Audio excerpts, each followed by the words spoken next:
даласынан, Арқалық қаласынан Алаштың айтулы ақыны Айбек Қалиев, Айбекпен айтысатын жасасына шаң жұқпаш Бекарыс Шойбековті ортаға шақырайық. Қабылыңыздар, оңтүстік Қазақстан облысы.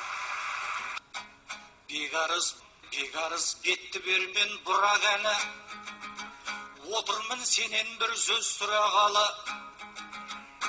Өзіңде білесің ғой қазақ сүйген Сабырхан Асановтай ірағаны.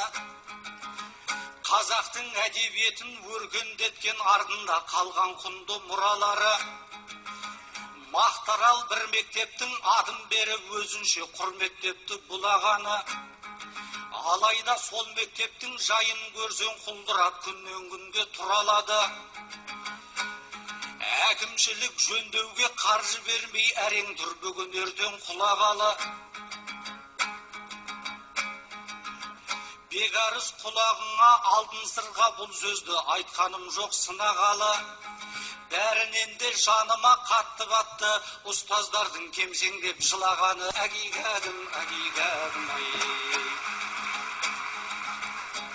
Бекарыс, бұрын мұндай емесеңдер, қайтеді сол мектепте елесеңдер. Әкімге сөзің өтер, жігітсің ғой, сөзі жерде қалады демеселдер.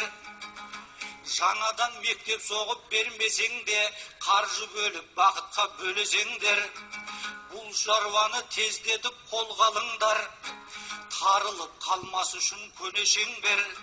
Сол мектеп құлап кетіп, оқушылар тірідей көрге түссін демесеңдер. Әгигәдім.